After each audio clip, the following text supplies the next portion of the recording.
Oi meninas, tudo bom? Voltamos com a segunda temporada de Desculpa Aí. Pois é galera, e nessa temporada nós vamos conversar e vamos bater um papo sobre vários temas, ó, toppers.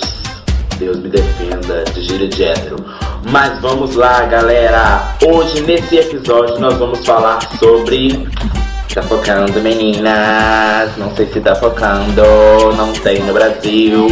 Tema é... Pensamentos lésbicos contemporâneos. Parece ser um tema complicado, mas nós vamos mostrar nesse vídeo que não é. Beleza? Então, vem com a gente. O que é um movimento lésbico? Qual o objetivo? O movimento lésbico ele é um movimento de luta contra a lesbofobia de todas as suas formas, de todo jeito como se manifesta. Luta contra o machismo também e várias outras formas de opressão. Há aproximadamente 40 anos foi quando surgiu o movimento lésbico aqui no Brasil. E em que cenário que ele surge? Ele surge a partir do momento em que as mulheres lésbicas elas percebem que as suas demandas não são ouvidas nem no movimento feminista, que as desconsideram como mulheres, nem no movimento LGBT por conta do machismo. Então, essas mulheres criam um movimento lésbico para que esse seja um espaço autônomo, onde elas vão repensar as especificidades, vão discutir estratégias para o enfrentamento contra o patriarcado, a lesbofobia, o racismo, a heterossexualidade compulsória e tantas outras pautas.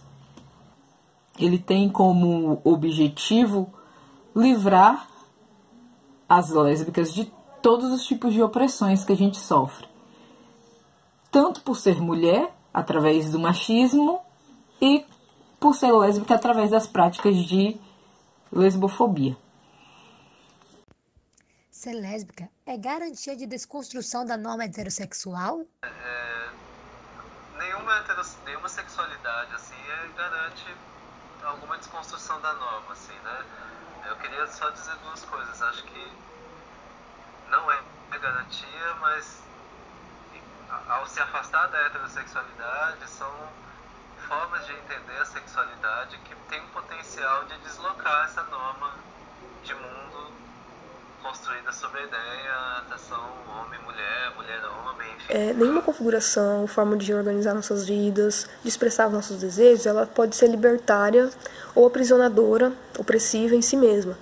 Ninguém de nós reproduz simplesmente, totalmente, esses modelos de masculinidade, de feminilidade, e ninguém também questiona absolutamente esses modelos. Nós somos produzidas por eles, e também na relação com outras normas, como as normas de gênero, sexuais, raciais, de classe. Mas de qualquer modo, eu entendo que as lesbianidades elas são sim uma possibilidade de questionamento, de transgressão da heteronormatividade, na medida em que ela desafia necessariamente o pressuposto de que as mulheres devem estar a serviço dos homens, à disposição dos homens, de que os corpos das mulheres devem estar à mercê dos homens. Então eu concordo com a perspectiva da Cherry Clark, quando ela vai dizer que ser lésbica, independente da forma como a gente experimenta essa lesbianidade, como a gente vivencia essa lesbianidade, é sempre um ato de resistência. Apesar de que nem toda lésbica vai se opor a esses modelos heteronormativos, essas formas de organizar a nossa vida, ainda que não se organize em torno da heterossexualidade compulsória. As práticas sexuais hegemônicas objetificam as lésbicas. Fale um pouco sobre as estratégias para romper com essas práticas. Quando a gente fala em práticas sexuais que objetificam as lésbicas, nós não podemos não falar de uma indústria que vem crescendo absurdamente nos últimos anos, junto com a facilidade de acesso às tecnologias, que é a indústria pornográfica. Ela lucra milhões com a representação de sexo violento, mostrando o sexo lésbico sempre com modelos que correspondem a um padrão feminilizado, quando eles não passam a necessidade de um homem para que essa prática seja completa. E o objetivo sempre é a satisfação desse homem, seja o homem que está lá no vídeo ou o homem que está assistindo esse vídeo. E isso constrói um imaginário que, na prática, é a base para os estupros corretivos, além das inúmeras investidas e assédios sofridos por casais lésbicos, principalmente quando elas demonstram afeto em público. Então, e dentro do movimento feminista, a vertente que compete às mulheres lésbicas acolhe as mulheres trans? Por que uma vertente do feminismo não reconhece mulheres trans, e muito menos mulheres trans lésbicas como mulheres? Eu acho que eu volto um pouco para a primeira questão, né? É pensar que são muitos movimentos, são muitas pessoas diferentes e, assim, se é verdade que na história dos movimentos feministas, em alguns movimentos em que tinham mulheres lésbicas envolvidas, né?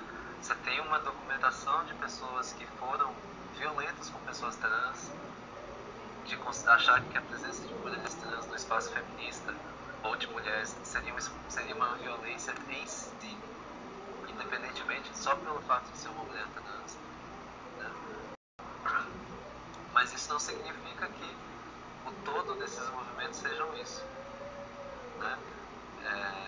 Acho que a gente pode, né? Nesses tempos que estão sendo bem difíceis, de tempos neoliberais, de tempos de desemprego e subemprego para muita gente, e não só para gente LGBT, né? A gente pensar essas ligações e como que a gente pode estar hoje conversando agora. E o feminismo radical, ou as feministas radicais, quando a gente pensa na Monique Wittig, na Adrienne Rich, mas me parece que foi uma das primeiras vertentes a pensar sobre a heterossexualidade como uma instituição política e fazer esse debate.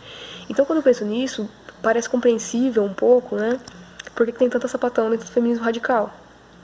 E eu acho, inclusive, que o feminismo radical pode ter uma potência, sim, poderia ter uma potência, né? Estou pensando aqui num texto que a Mara Moira publicou, no Mídia Ninja, que chama o feminismo radical e o papel dos homens, o papel do homem, alguma coisa assim, que ela está pensando especificamente nos homens trans. Né? E ela vai falar que o feminismo radical, se ele se definir, quando ele se define enquanto aquela vertente do feminismo que vai pensar as especificidades das experiências das mulheres que são marcadas como mulheres, ele é muito massa, ele pode ser muito massa, né?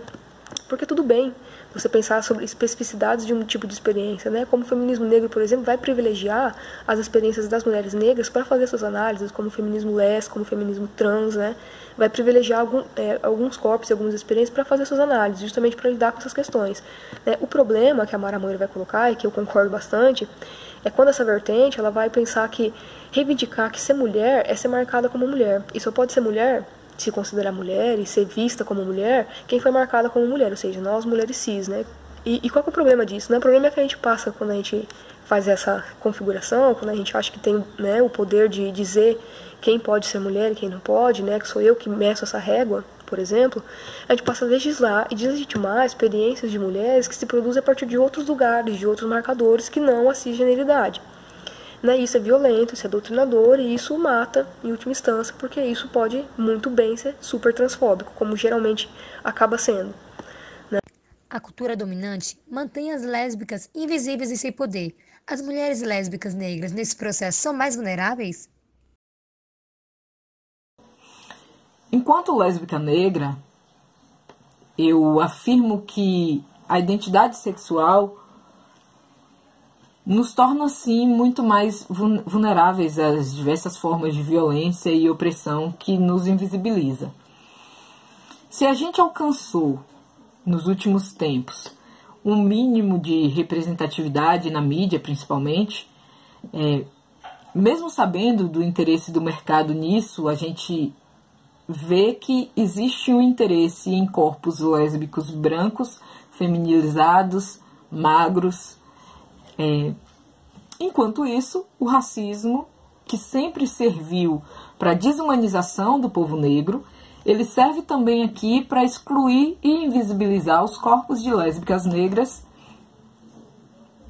nesse espaço midiático.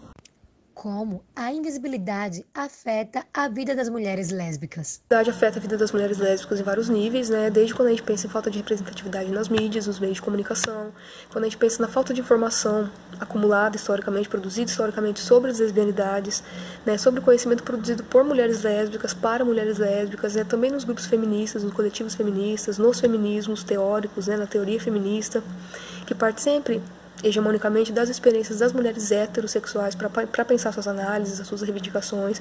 Mesma coisa nos movimentos LGBTs, né, que partem das experiências dos homens gays para fazerem suas análises, suas reivindicações. Né? Inclusive também dentro do movimento negro, é uma crítica que se faz, né, que o movimento negro acaba partindo também da experiência do homem negro ou da mulher negra heterossexual para fazer suas análises. Né? Isso é um problema. Vai, não se esconde, vem pro sapabonde.